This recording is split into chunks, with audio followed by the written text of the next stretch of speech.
introductions. Who are you? My name's Canon Swanson. I'm a professional MMA fighter out of the academy here in Brooklyn Center. Been here for about last June. It's probably just almost a year and a half now. Only here, but I was at the Fargo Academy. Oh, okay. So are you from up there? No.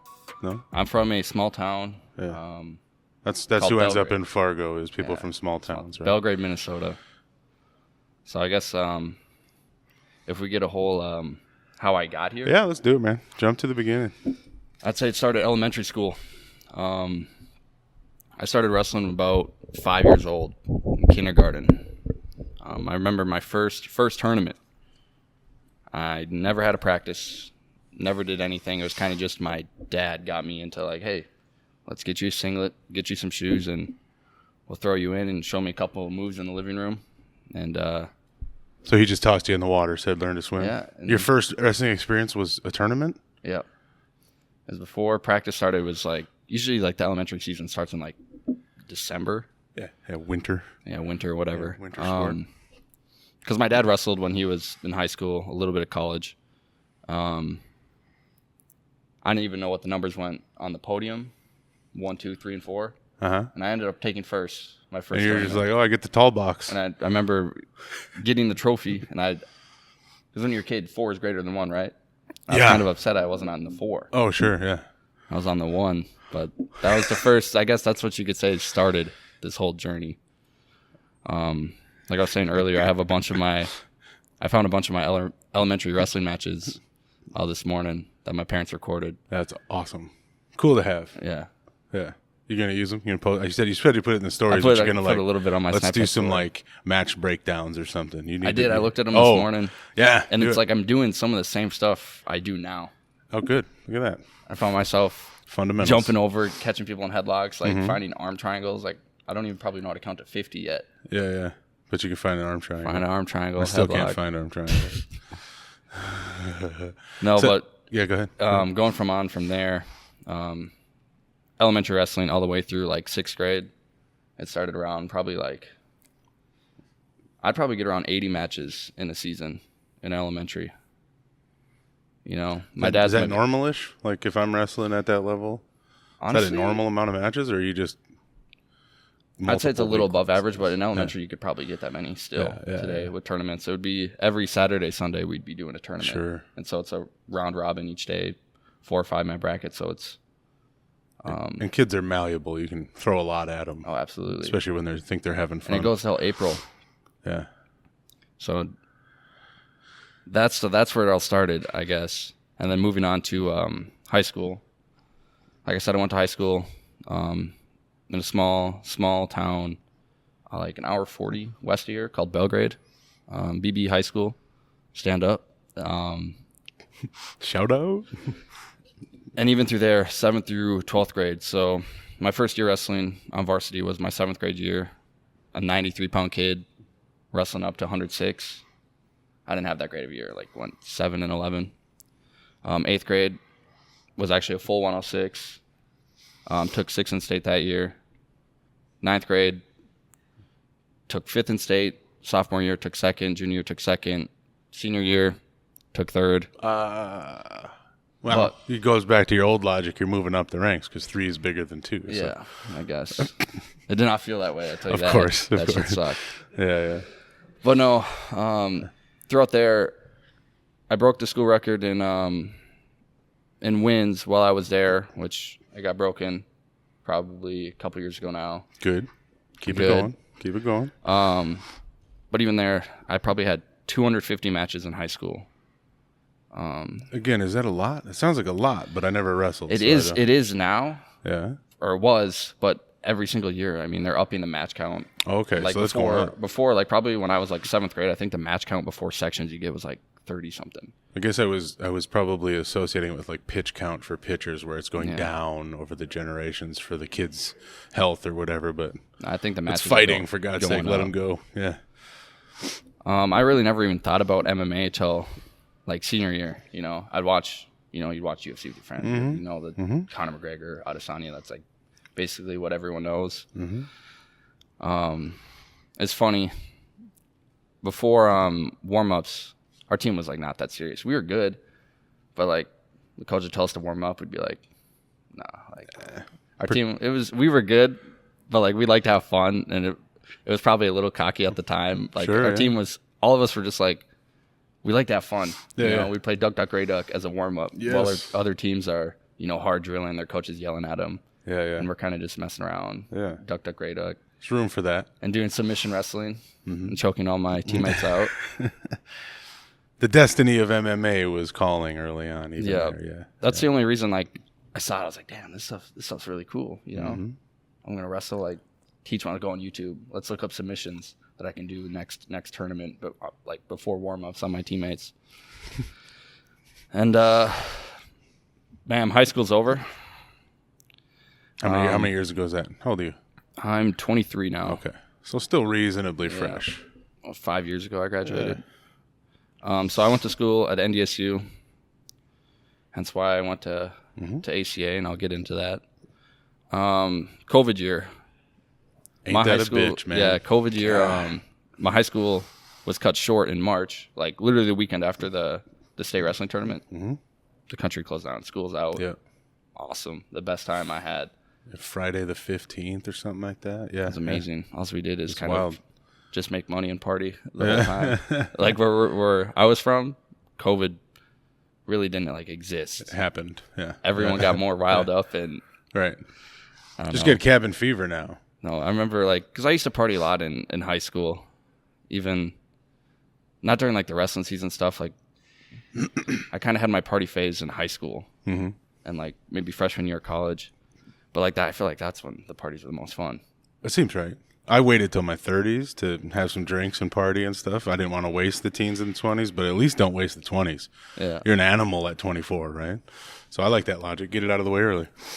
All right, so we get into NDSU. I decided to wrestle there. Who knows what's going to happen. I didn't know if we were going to even have school or not. Like that decision was tough.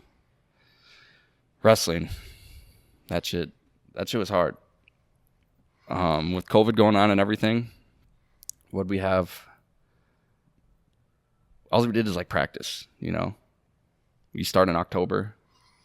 I think I had 5 matches my whole year, but it went all the way to March, And it's also did is practice because we can't wrestle. We can't wrestle. Yeah. We can't wrestle.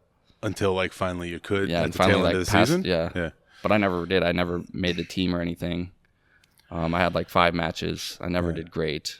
Hence, probably I was like, my heart wasn't into it. Well, sure. How could it be, man? I'm not competing. Like, I don't care. Like, don't go out and party this weekend. It's like, well, why?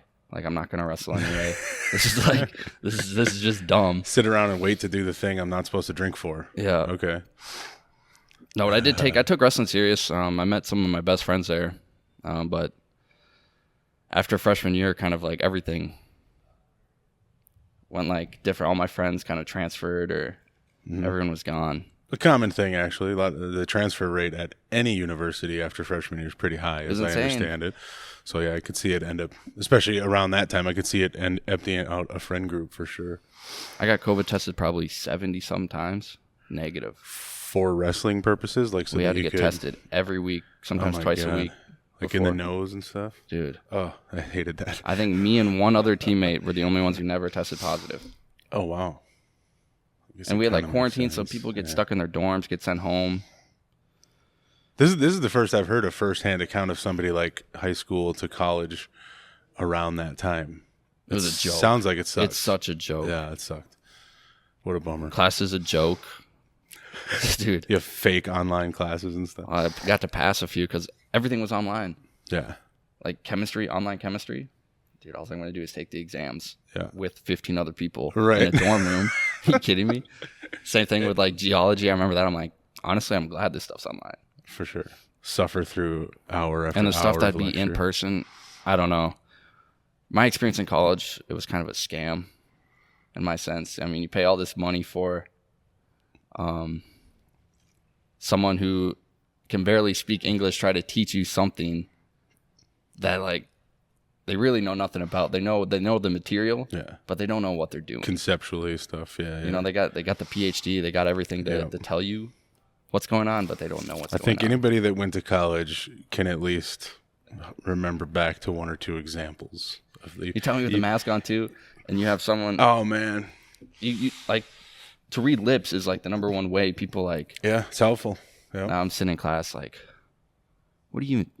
Like I had a professor who I liked a lot, who's awesome in grad school, but it was applied statistics, and I'm a meathead moron. Like the things I'm good at pretty much check out once you see me. You're like, yeah, I bet he's good at that and that, like a total stereotype. Math out the window. And his accent, by the time I got the hang of it, it was like the end of the semester. And again, he was great. Loved him. He was a doll of a human being. But holy crap, did I learn zero things. And so without being able to read his mouth and mannerisms, I can't even imagine. I can't imagine trying to do that. But I could say, freshman year, definitely freshman year was the worst. All right. Because that's 2020. You started freshman year 2020, August, September of 2020. Yeah. So after that, kind of like shithole of year was over. Coming back my sophomore year, I decided I'm not wrestling anymore. Why? Dude, it sucked. To be honest, my heart wasn't into Sure. it. One of the things, I remember one practice, our head coach, he goes, if you don't want to be here, if you don't want to be an All-American, be better, then why are you here? And it like hit me. I was like, I don't really care to like wrestling. Yeah. I don't care about it much anymore. I still love it. Probably not the outcome he was looking for from that speech, but hey, but the it truth hit me, is and the truth, right? and I thought I would regret that day forever. Go through, Amber. It's all good. It's all good. But looking back on that day, I'm like, that's one of the best things I've done. Yeah. I had the same thing. I was throwing shot put, hammer, discus, and stuff first year and a half of college, and the Stones had just been calling my whole life. So I went off, competed in strongman, and it's one of those like you got one shot to do the collegiate athletic things, but I kind of have one shot to do a lot of those things. So I just selfishly went and did the thing that seemed like it was gonna, and I competed in it for years and years and years. It was awesome. Dude. Like, it would be cool to say I threw a hammer or a rock on a string 200 feet. But like I got a lot of braggable, fun memories from strongman too. Like you get a little obsessed with the one thing, and we forget that you can branch out and move on and expand.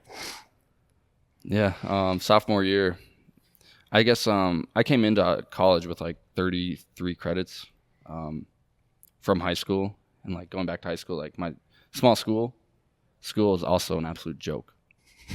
I loved it. I love that school so much. People tell me to close the yearbook. I love Belgrade. I don't know a lot of people that went into the high school with that or college with that many credits. Yeah. But it was just through the teacher would teach me like eighth grade math. Would like junior, senior year be teaching me college algebra. Mm-hmm. And it'd be in a class with like 17 people. Yeah. And cakewalk. Nice. Dude, I cannot explain to you how easy school really was. My high school schedule. Is this you bragging because you're brilliant, or is no? This I'm not you brilliant. Just saying the system was set up such as it was? Okay. Yeah. No, I'm not brilliant by any means. Yeah. Like school wise, but the school just made it really easy for us. Nice. Like Good. My senior year schedule, 8:15 to 11:59. Bro, that's not even a part-time job. No, and then Thursdays would be 9:15 to 11:59. Oh, nice. What do you do with the rest of the time? Go home, sleep. Yeah. I was trapped at school all day. I had a lot of productive time. No, okay, yeah, I'll get past high school. I'll get past but sophomore year is when I went into started training at the ASA in Fargo under Dylan Spicer. Mm-hmm.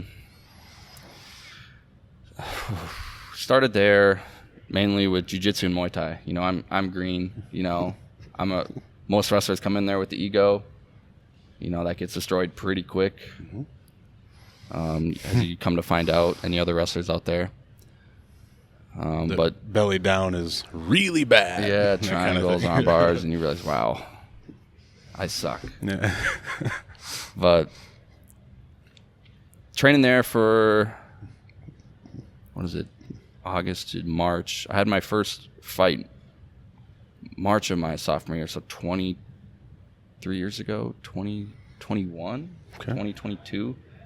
I had my first fight in Alexandria. jumping in pretty quick again. Yeah, I guess I trained, for probably like 6-7 months because Spicer up there, like, I love the way that he, you had to be training for a while. You have to do the Muay Thai and the Jiu-Jitsu before you even got an invite to the MMA class. MMA class, yeah. And he seems sensible. And he's, you know, how many people want, I'm going to be an MMA fighter. Yeah, and then a week later, they're done. They never show up again. You watched your first UFC, now you're ready to go. Yeah. Okay, welcome to the gym. And then you go into Jiu-Jitsu class, get submitted 3 times, and then decide, okay, yeah, I'm done. And that's the warm-ups. Yeah. Get submitted 3 times in the warm-ups, bro. So March of, I forget, 2021, 2022, my first fight. I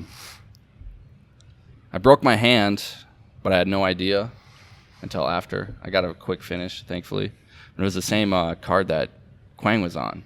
Okay.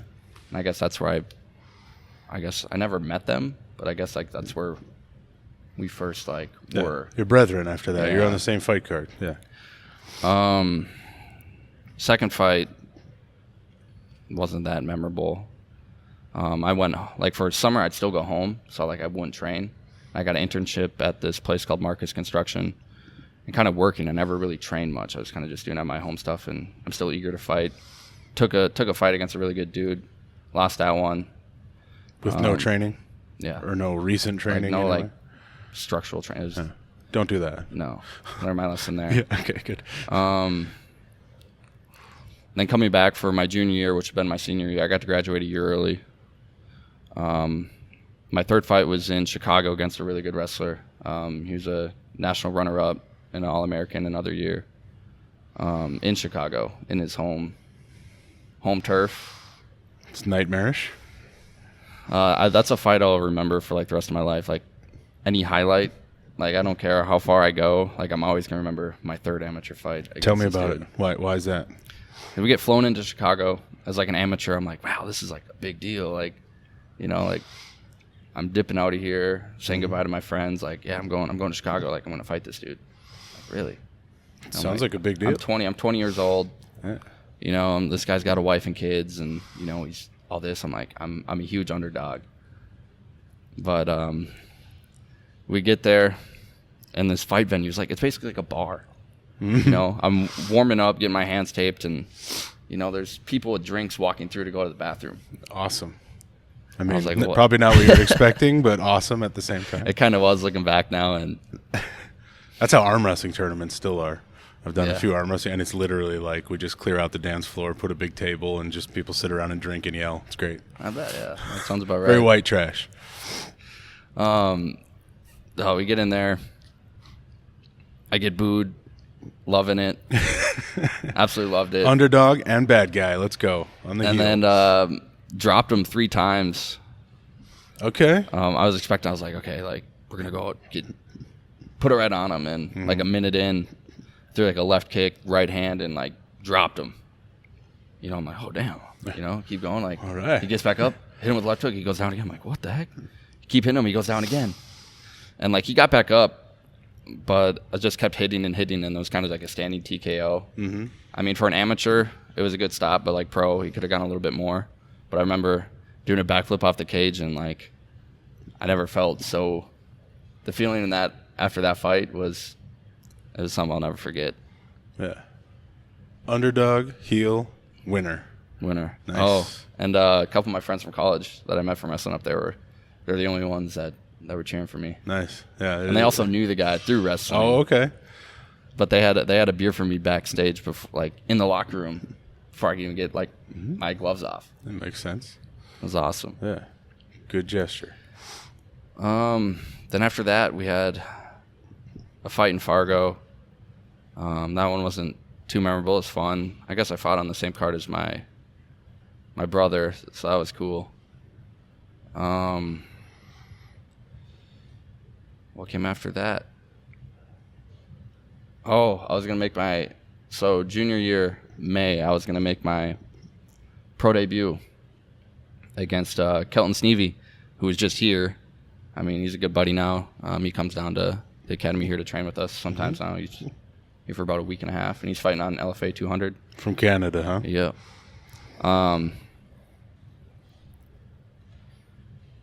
Trained for that one, but that was the same time Shaylee Litt passed away. Mm-hmm.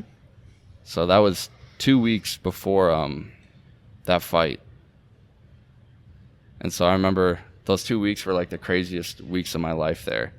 Because I just got done. I graduated college. I just, I missed my graduation to go to Shaylee's funeral. And now I'm out of my place. I'm basically homeless. I'm living in a friend's spare bedroom.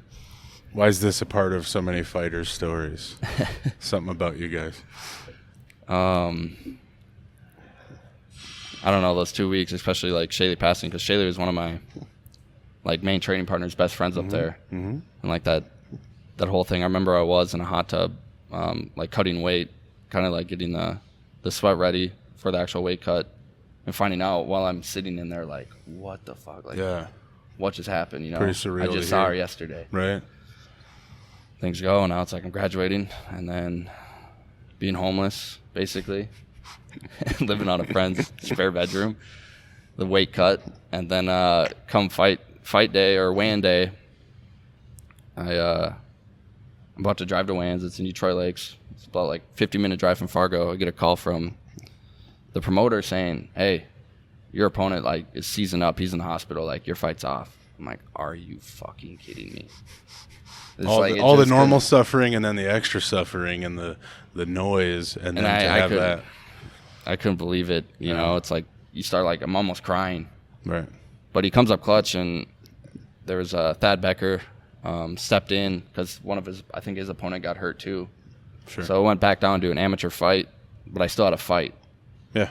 And then get the reps. After that fight, that day, my sister actually had her second child.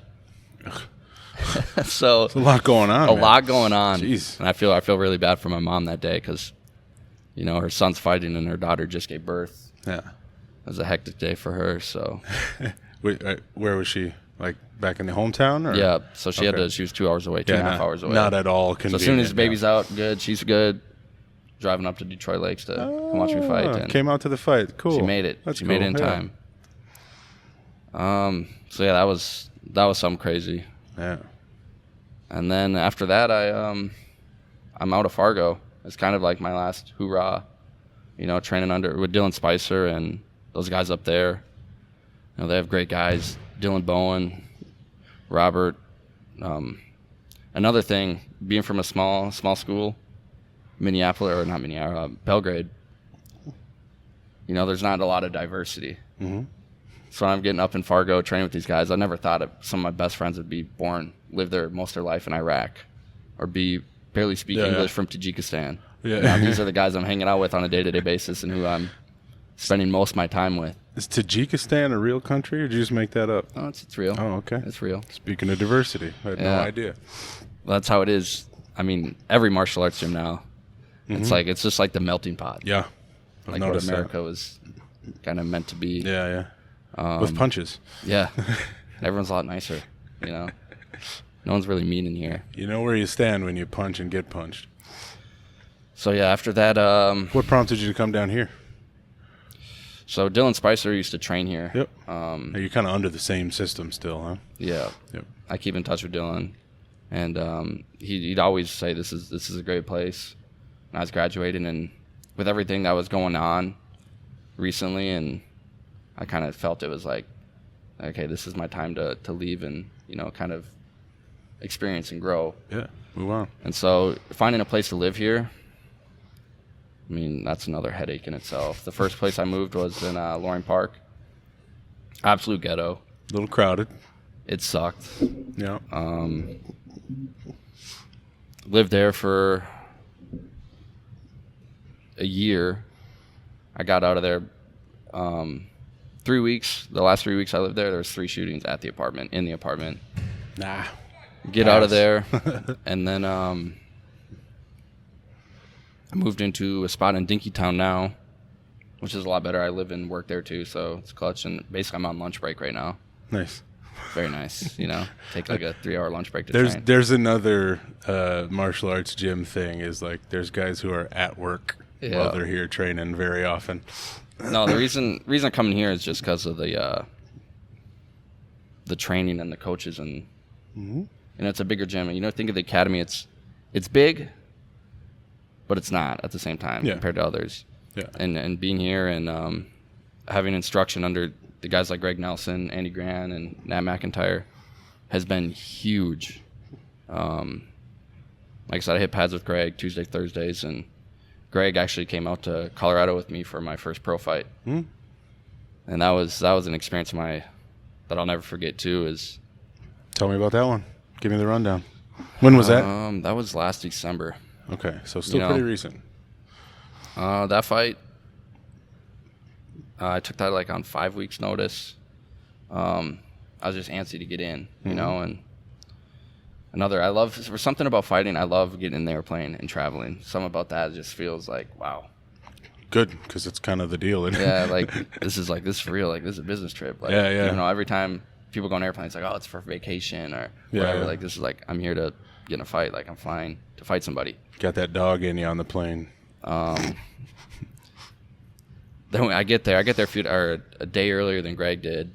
But he gets the flight to Denver, but there's a connecting flight from Denver to Colorado Springs. And there was like a blizzard going on. And he couldn't make the flight from Denver to Colorado Springs. I forget. They were literally there. They're about to land, turned around, went to Denver. And he found a cab that took him, like 90 miles from Denver to Colorado Springs. Whoa. Cabs do that? There's I suppose for the right price, they'll do whatever they got to do. That was something too. I'm like, no way. Like, more shit can go wrong. Yeah. At the same time, what a coach, Yeah. I'd have just kicked it in a hotel room. Good luck, bub. See you, dude. No, then Greg's got a million different stories too. I mean, being in the airport, even you had Greg on here, and the things that he seen and done, and I'm like, this guy, he's a wizard. Right. He's like, this guy's not real. Slightly adjacent to the rest of us. A little bit. No, that fight ended in a first round arm triangle. I mean, nothing too crazy happened. Who got the arm triangle? I got it. Atta baby. Okay. Arm triangle. So we won the first pro fight. Yep. All right. So that was a great experience in itself. Then we fight again in April. The one coming up is your second pro fight? No. This will be my fourth coming up. Well, your first pro fight was in December. Yeah. This past December, no, 2023. Yes. Okay. Yeah. Oh. I was like, you're doing a fight a week? No. What in the world? Okay. No, then I fought in April of 2024, and that went completely how I didn't want it to go. Got knocked out in 20 seconds. Like, what can you learn? I remember, like, what can I even learn from this, But it just took a long time to set in.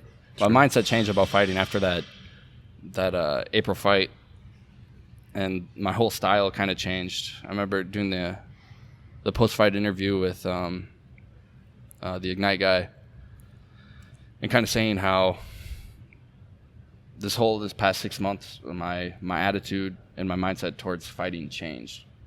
I was always like, I got to make it look perfect. Like, if you get hit, like, you're losing. Like, now I don't care. Like, I'm going into every fight now expecting, like, I'm gonna probably get hit. Yeah. I'm probably gonna bleed. Yeah. So is he. Yeah. You're gonna brawl. Then it'd be a pretty fight. Like, but like a focused kind of patience. Like, not like brawl, but like when it's time to, it's a fight, man. Like, this shit's gonna happen regardless. Take the damage and go. And I never before that, I was always like, I'm gonna go and I'm not gonna get touched, and I'm gonna make it look super easy. And like, now I know, like, it's not the way to go about it. Even if you do win a fight like that, you like, that just happens, You're a product of the highlight reel generation, bro. Yeah. You're like, I want it pretty, fast. But that's not reality. And then the last fight we had, that wasn't my intention at all, and we ended up getting a highlight. Yeah. Okay. Rock and roll. What was the highlight? That knee. It was like, I was like, this is gonna be, he's a good guy. He's like 6-4 out of Iowa, a lot of experience. because this is my third pro fight. This is going to be his like 11th, and he had how many amateur fights, and I knew I'm like, I'm better than this guy. The way that we trained for him, I'm like, we're going to win this fight. You know, I was expecting 40 seconds. You know, barely. I didn't even sweat yet. 2 fast fights in a row. Almost 3, because that Colorado one was like a minute. Pretty short, too. That's super short, let's be honest. No. Heavyweights haven't even touched each other at a minute 20. Yeah. They're just still lumbering around. But now this next one coming up, I got a guy I think you know, Jake Bauer. He's a good jiu-jitsu guy for sure. I'm looking forward to this fight because I'm excited now.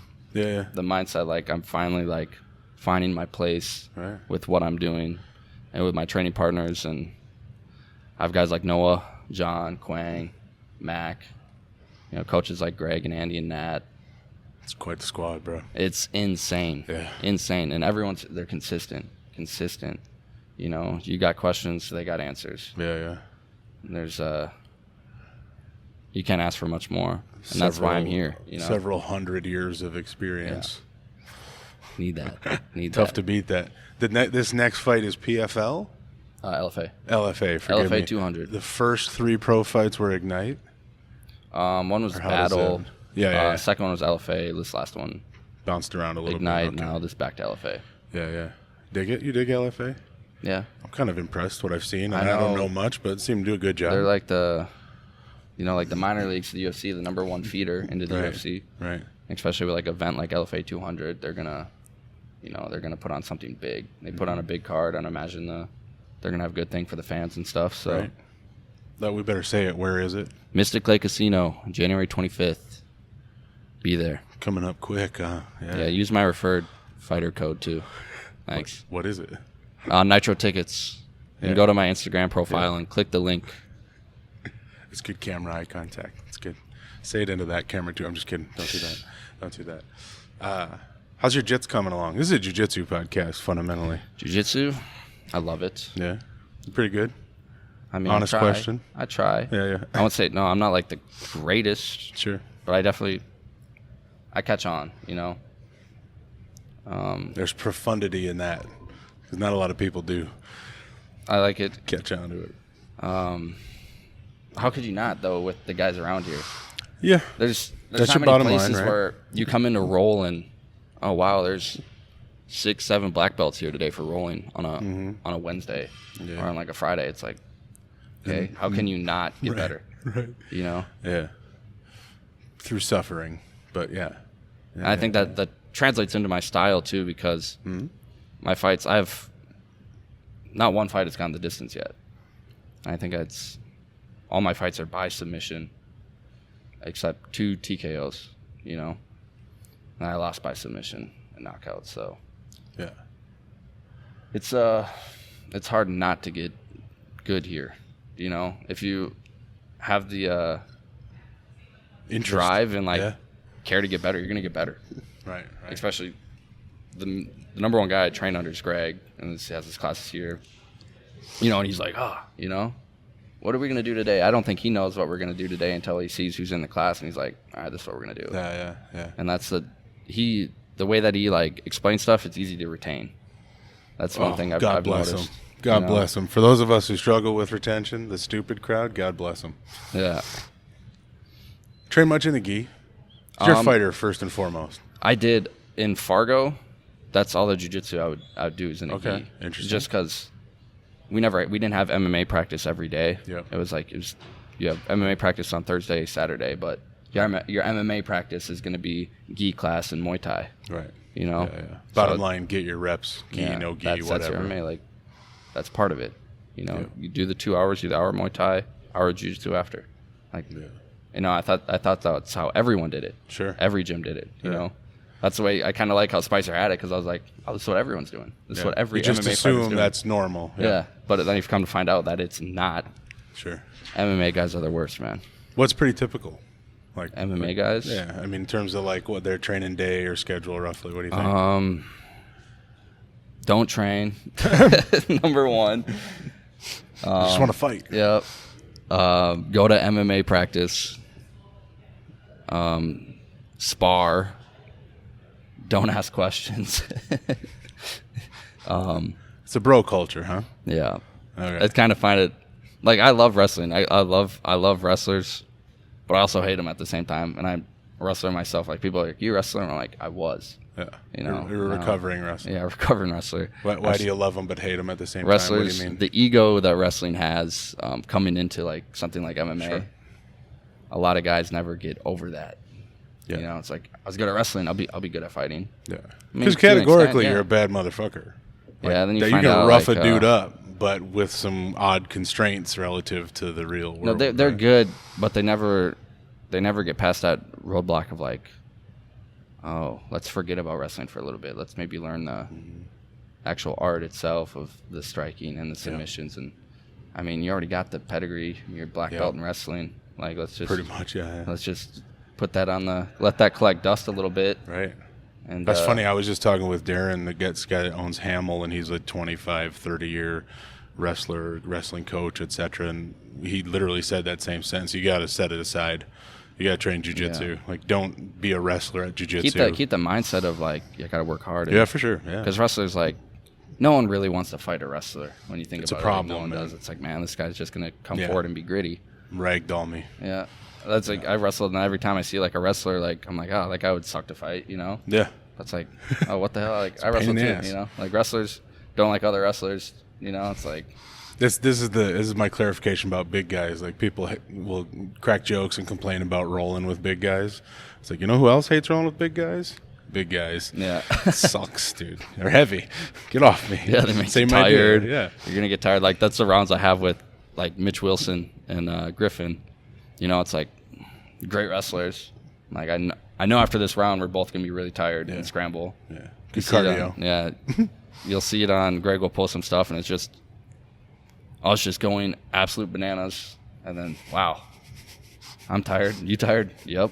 Are we better? Maybe. I don't know. Maybe. I don't know. It was fun. Yeah, it was really fun. Sure. Fun to watch, fun to be a part of. But that's what you get, you know? And then that's like that wrestling mindset of you're never giving up. Right. You never hesitate. You just keep moving. Because once you stop moving, you're dead. Right. You know? That's something you can't really, like, teach. It's something you just pick up on after a while. Yeah. Or it gets bludgeoned into you. Yeah, you have to. I mean, I remember in college, dude, in the martial arts setting, like, there's no one really, like, yelling at you, like, hey, work harder, do this. Or if you don't do this, we're doing sprints. Before practice at NDSU, like, I'd be nervous. I'd have, like, my stomach would, like, tighten up, and they're giving, like, the speech I practice, like, here's this, you guys got this week, blah, blah, blah, and get jogging, you know, and, like, everything's going. I'm like, oh, my God, I got to pee. Like, I'm going to die today. Yeah. Like, dude, just all those butterfly, responses, you know, like, this is going to be one of the hardest things they do. Like, I'm going to be shot. And it's how it went. I mean, at the time, I was like, this is so dumb. This is just, like, why are we doing this? And some of it was, like, excessive. It was. But now, looking back on it, it's like that's still there, you know? Yeah. No matter what it's an intangible element that gets put into your veins for you. After, it's like that go. Like, I still think of it, you know, you're about to get yelled at if you don't. Right. Who's watching? Yeah, no. No, it's like PTSD, literally, but that's what wrestling kind of ingrains in you. Where are you going with this fight stuff? What's the goal? As far as I can go. The reason I started it, I remember I graduated college and I thought I was going to have I got a degree in construction management. I was like, okay, I got a job lined up. You know, I did that internship. I'm like, man, I can't throw this on the back burner. Like, this is something, like, I want to get, like, something out of life. Like, if I went and work a job, like, that'd be great. I could do whatever, but I'm like, man, I'll regret it if I don't at least try. Yeah. You will go and have a construction management career. I know. That's the thing. I put it on the shelf, let it collect dust. You're going to do that anyway. Yeah. It's always going to be there. Right. I was like, man, I can't. I have to try it. And if I fail, at least I can say that I tried. You know, not a lot of people get to say that. And then in Minneapolis is a place I never thought I'd live. Yeah. You know, being a small town. Right. Like, I grew up on like a hobby farm. Yeah. You know, I had dogs, cats, horses. We have cows on the pasture. Like I milk cows, like 6th through 9th grade. Yeah. You know, like Minneapolis. No, get out of here. Correct. No way. No Good way instincts. I'm living there. Good instincts, but that's where the stuff is. This is where I have to get better if I really want to do what I want to do. And I think this is from a small town, like where I'm from, there's like the trap people fall into, you know? It's like, okay. I think the common theme is just everyone, they get in their job and then they don't feel happy with their life. You know, I see it all the time. And that's probably the main reason I see it, because I'm like, okay, if I get a job, I'm just going to fall in the same habits of these people that I see on a day-to-day basis. The people I see at the gas station, like, I mean, these guys they're miserable. I look at you, try to talk to them. You know, these alcohol problems, people fall into drugs and depression, and, you know, they live for the weekend. Oh, that sentence hurts. Living for the weekend.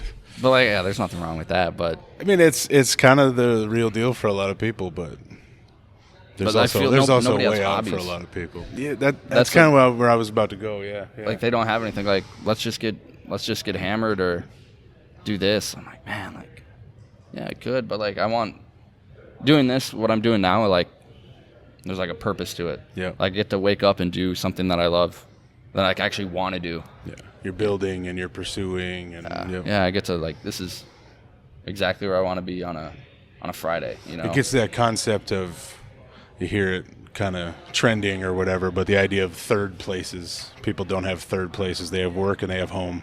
Yeah. And that's, you know, sort of an indicator of what's missing for a lot of people. Dude, and from the small town where I'm from, it's just like, you see it everywhere. Yeah. Everywhere. And it's like, all right, let's just, okay, I got a job. Let's get married. Let's have kids. Yep. Do whatever. And there's nothing wrong with that. It's great. But like, some people, I think they do it too soon, and next thing you know, now they're struggling, and, you know, and they're going to go through hell until they figure it out. The lesson is it's worth taking that chance, probably. Yeah. And if you do take a chance and you fall on your face, fuck, at least you get to say you tried. You know? That's where my mindset is into it. I'm like, if I fucking end up not doing good, not liking it, like, shit, I tried. All right. Yeah. Let's go back to whatever this is. But even if you're on somebody else's highlight reel, you're on a highlight reel. No, you go out, you doing what you want to do. There's nothing when you like fighting like that. It's whatever. If I knock him out, he knocks me out. Like, there's no place I'd rather be than right here on this day, right now.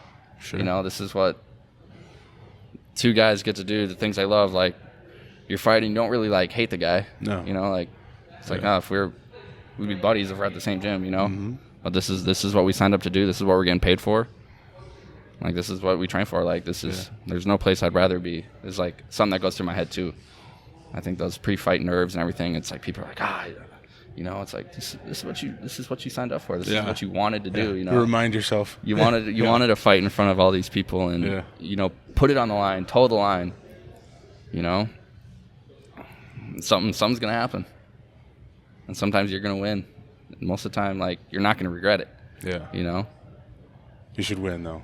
Yeah, you should win. We'll win for sure. Good. Thanks, brother. Thank you.